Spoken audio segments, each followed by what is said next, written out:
Hey guys, hope everyone's okay. So here we go, another day, another chainsaw Damascus video with a difference this time. These are some real old chainsaws I had for my chainsaws, just totally worn out, so useless, but I've kept them for this day. And there they are inside that canister with no powder, just purely strips of chainsaw put in. Forged out, that's what it looked like.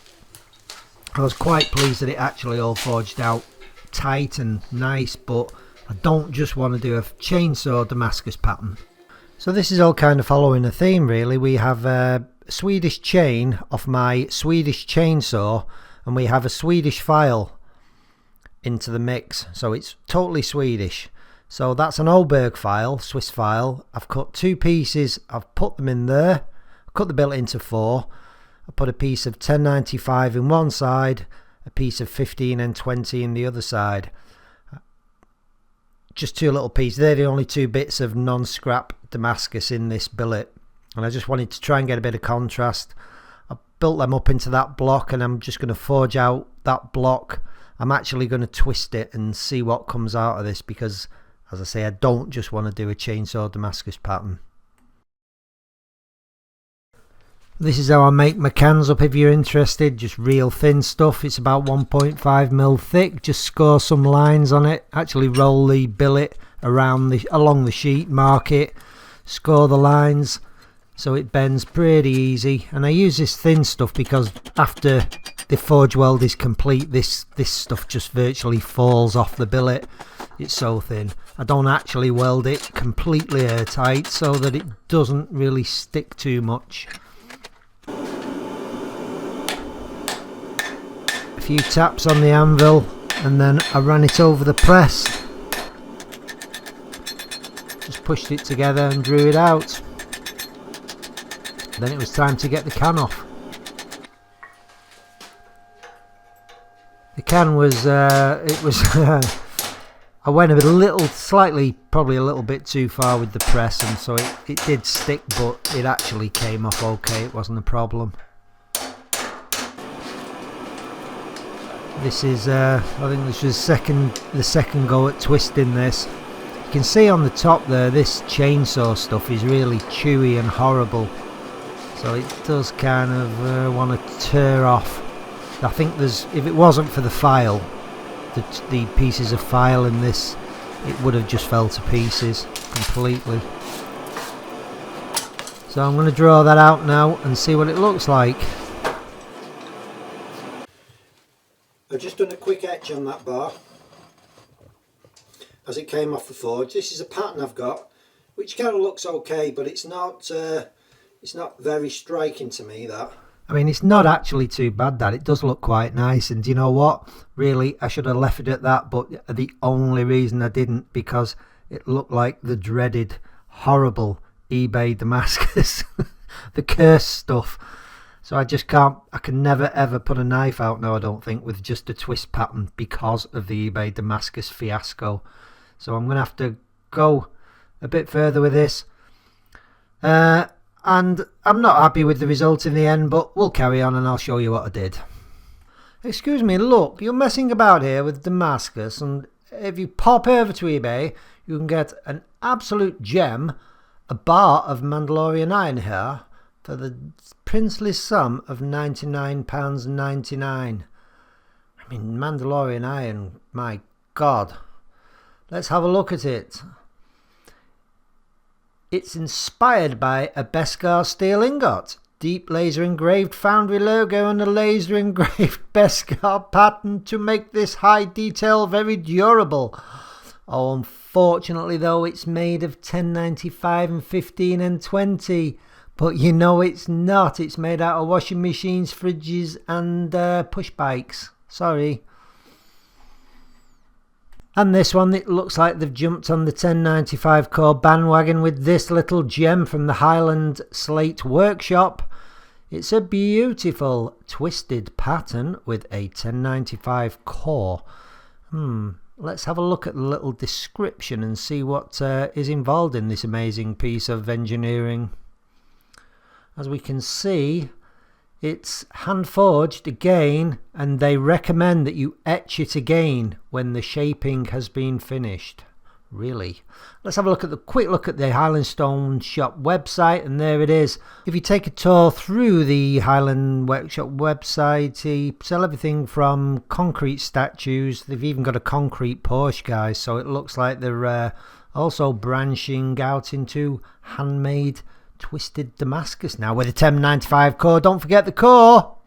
So in order to get enough cladding, what I did, I drew it out a lot longer, make it a bit broader, cut it into 4 pieces.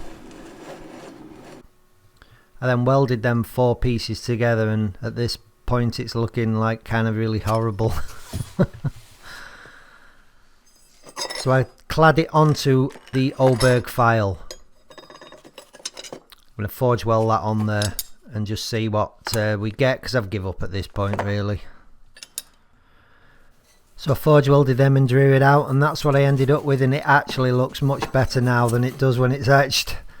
There's the file in the core, you can possibly just see it.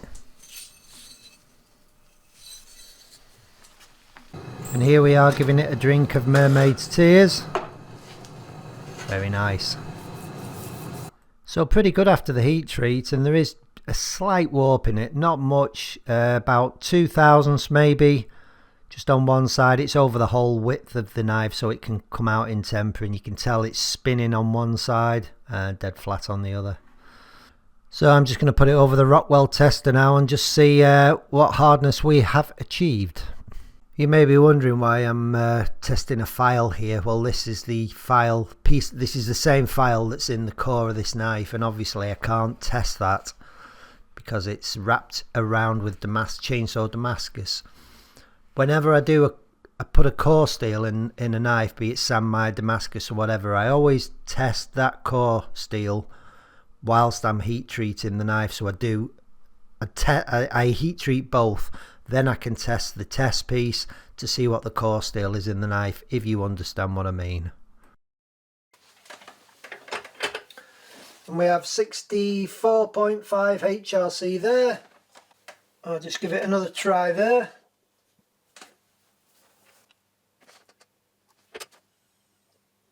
Hard. And we have 66 HRC there, which is fantastic. There we go, guys, ground a bevel in, that's what we've got. I'm not actually overly impressed with it, but it does not look like that horrible eBay Damascus, which I'm just even more pleased about. You can definitely see the bands of chainsaw there, although it's not actually looking like chainsaw, but it is definitely the chainsaw. But I'll tell you what, this edge is absolutely incredible. This Soberg file, I've tempered it to 59 HRC. It's a really strong edge. I've actually been battening it through wood, and it's still slicing paper when I'd finished, so it's got a real mean, tough edge with it, and as you would expect probably from a file. So that's it. It just needs a handle on it. It's kind of, I was going to put a little swedge, a false edge on the top there. I just decided not to bother, because as it is, it's kind of a bushcraft style knife, isn't it, but with a much higher grind, much better for cutting, but it will chop wood, I can assure you of that, as I tried today. It's 5mm thick, so it's a good strong knife. I'll do something with it. Something else I forged out today, which I'll bring you in on, which is a whole different animal.